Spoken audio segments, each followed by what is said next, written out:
deegaan weynaha Gubadley waa mid ka mid ah magaalooyinka qadiimka ah waa meel amnigeeda la isku halayn karo ilaa iyo xad si la mid ah dhaqdhaqaaqa ganacsiga waa mid sahabsan u socdo sawirka aad ka haysato marka aad tagan Gubadley iyo marka aad indhahaaga soo saarto waxa u dhaxeeya farqi aad u weyn maxaa yeelay waa deegaan weyn oo ku fadhiya dhul baaxad leh dhismihiisu waxa uu bilowday sanadkii 1985 xilligii ay jirtay dawladii kacaanka ee Maxamed Siyaad Barre waxa laga helaa wax waliba oo laga helo degmo iyadoo imankaba ay soo bixisay shuruudihii laga rabay si loogu dhawaaqo degmo sidoo kale deegaanku waxa uu leeyahay goobaha waxbarashada shirkadaha isgaarsiinta xarumaha caafimaadka saldhigyada ay ka howlgalaan ciidamada amniga sugaya ganacsiga isugu jira adeegyada muhiimka ah oo ay dadweynuhu u baahan yihiin Gubadley dal nabadgelyadiisuna sugan tahay dadkiisuna degan yahay caadina ah waa odayaasha deegaan weynaha Gubadley maraa la kulmay waxaan wax ka weydiiyay xaalka degmo sugtada Gubadley si wada jir ah waxay ugu sheegeen in halkan ay tahay meel muhiim ah si la caynana ay wadaan kulamada ay ku doonayaan ka mid noqoshada gobolka Banaadir maadaama Muqdisho iyo Gubadley dhismahoodu uusan isu jirin masaafo aad u dheer sanadka 2020 ku guda jirno ilaa mid ka soo socday 2020 ay dhici karto in dhismahoodu noqdo kuwa isku xiran Gubadley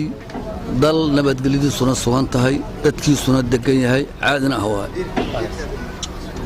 waxyaabo badan oo hadda la koobo dalka xaafadaha magaalada kamida ay dheer tahay jira nabadgelyada oo kale tood ismaqalka oo kale tood aad iyo aad ayaan uga fiicanahay beledka xaafadaha kale uga fiicanahay annanka Gubadley ka taariikh ahaan 85 bishii saddexaad la soo dego 85 bishii saddexaad la soo dego beesha Gubadley ana loo yaqaano ahaa jirta dawladda Siyaad Barre beesha Gubadley u bixis waagana beeshay joogtaa hadda degma u dhameystiran saldhiga u dhameystiran iskool noo dhisan oo hadda la koobo iskoolaad badan ku yaala dugsiyo quraama ku yaala cilmiga meel lagu bartay leedahay arra badan ay leedahay walax ka maqan saako Ilaahay abuurta ma jiraan wixii ka gacan ahaan dawladdu ugu taageeraysan hadda waa u taaganahay cid alla yaal cid hadda la koomaho maanta taageerana sidays waa u baahan oo bulsho meel joogtaan dhameystirkii iyo ku dhawaaqidii dhulka intay la eg tahay indhihiinaad ku aragtiin qaabkay u dhisan tahay indhihiinaad ku aragtiin dadka degan indhihiinaad ku aragtiin alxamdulilaahi rabbil caalamiin waxa ay ku degan tahay ay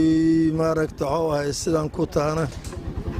adeegii bulshada inuu u dhameystiran yahay waayo boqol waa dhameystiran yihiin dugsiyada quraanka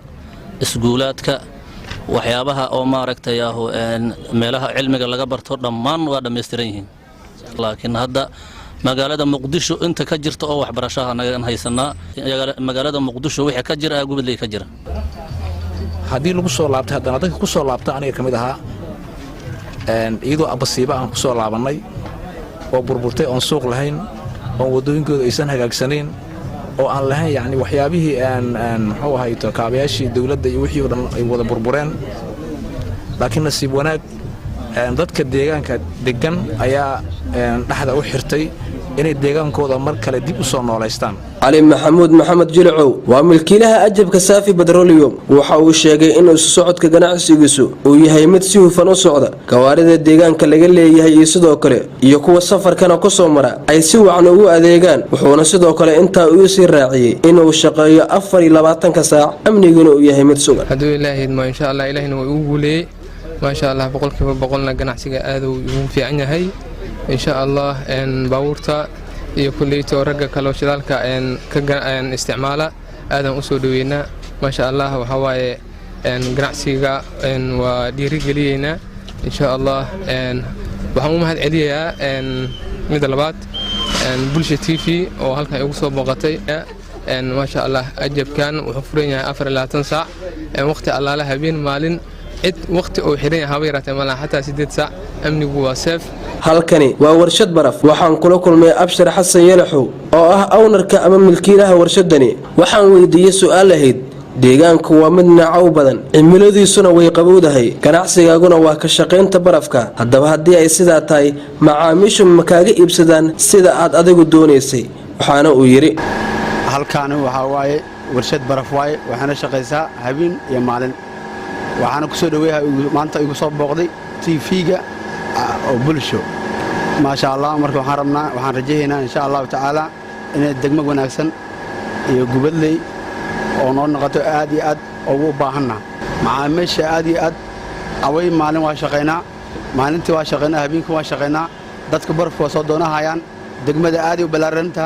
baabuurta waa laba baabuur shaqayso lama warshad waa shaqaysaa ilaahay kuma darnaade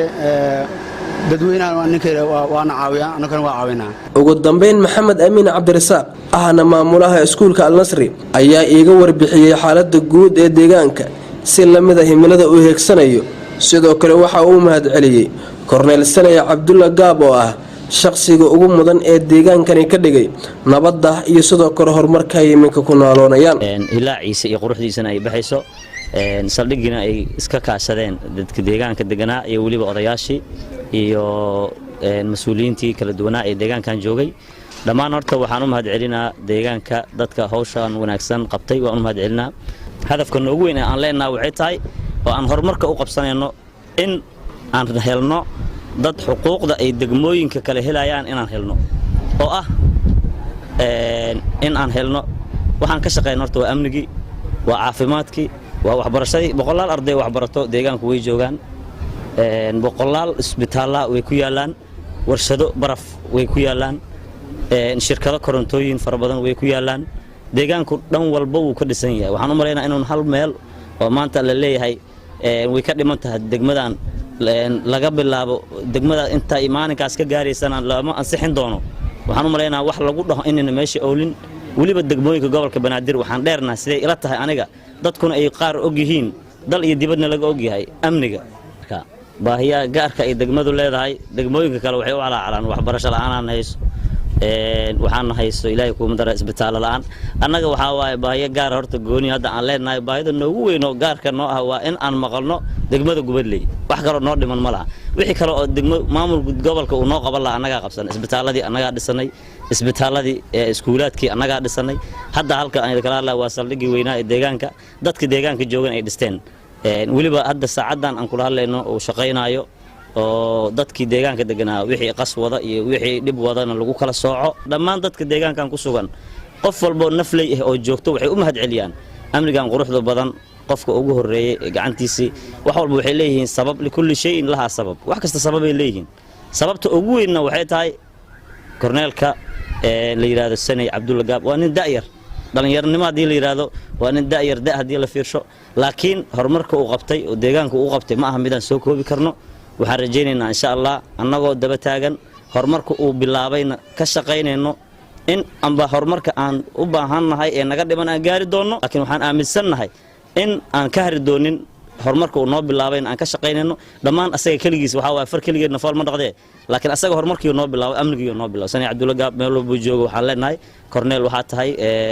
madaxdii deegaanka ka mid tahay annaga xageena Cornel kama tiid waxa ka tahay madaxweynihii deegaan weynaha Gubadley degmo sugtada Gubadley waxa ay kaabiga ku haysaa xeebta si hadii loo fiiriyo waxa mudan in maalgashi ay ku sameeyaan shirkadaha sidoo kale waxa laga sameyn karaa dekado waaweyn si lamida waxa laga furi karaa warshado kalluun oo waxa ay ka mid tahay deegaanada ugu muhiimsan ee dalka ku yaal isku soo wada duuba waxa dhawaan lagu wadaa xarumihii ay dhagax dhigeen maamulka gobolka Banaadir in dhawaan ay ku dhisaan maamulka iyo sidoo kale shacabka deegaan weynaha Gubadley si iska wax u qabsaa ama